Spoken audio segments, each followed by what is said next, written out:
introduce Jessica Maxwell from the Peace Council. She's going to speak a little bit about corporations, war, and the election process.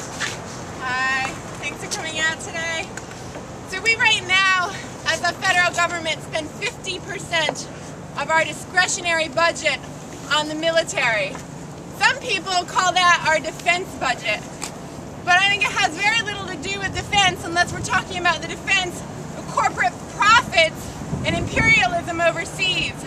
Right now in Iraq and Afghanistan, over 50% of the personnel supporting U.S. operations are private contractors. 80% of them are foreign nationals. We have outsourced and privatized our foreign policy and our wars overseas. And what we see is that it artificially keeps low our U.S. casualty rates because we don't keep track of those people in the same way, and it inflates corporate profits because they don't pay those people in the same way as they would need to pay a U.S. contractor. And so a 2009 federal commission found massive, and I quote, massive waste, fraud, and abuse due to the U.S. reliance on corporate private contractors in our wars. Surprise, surprise.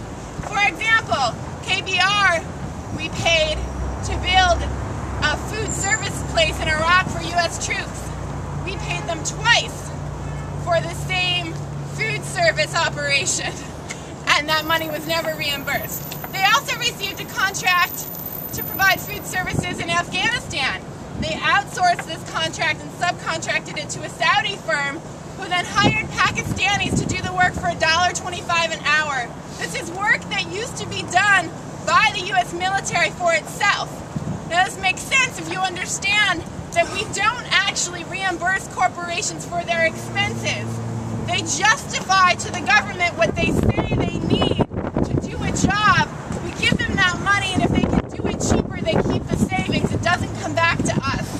What in effect that means is that we're providing a financial incentive for them to cut corners on the battlefield, and the consequences for local civilians and for U.S. soldiers are felt deeply, and we're literally putting lives at risk.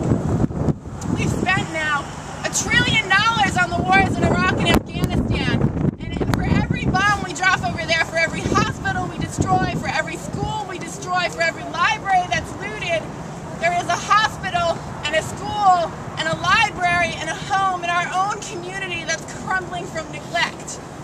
And why would our democratically elected officials make decisions to spend our resources in a way that is so far removed from the desires and the needs of the people in the communities that they're supposed to serve?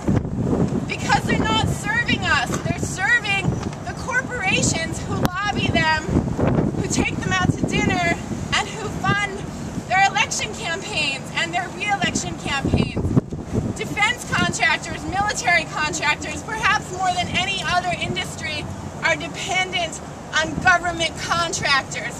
Where would Lockheed Martin be without its money from the Pentagon in those contracts? And so those contractors need to have a way to influence the government in order to secure their funding and their profits and their ongoing livelihood. And what we see is that a revolving door has been created between high-level government positions and CEOs and these military contractors, and perhaps the most infamous case being Dick Cheney, who went from being our Secretary of Defense to being the CEO of Halliburton, then came back as a vice president under Bush during the war in Iraq and awarded literally billions of dollars in contracts to that same corporation, Halliburton. A lesser-known example might be the Defense Policy Board, which is literally an advisory group created in 1985 of industry and military contractors who meet 4 times a year with our Secretary of Defense to advise them on such things as what weapons they might need and which countries we might need to intervene in. And one of the people who served on that board is Jack Sheehan, who was a former U.S. Marine and general in NATO, who went on to be the senior vice president of Bechtel, who received one of the largest contracts for reconstruction in Iraq. So we see what this influence has bought these corporations, and it's worked very well for them.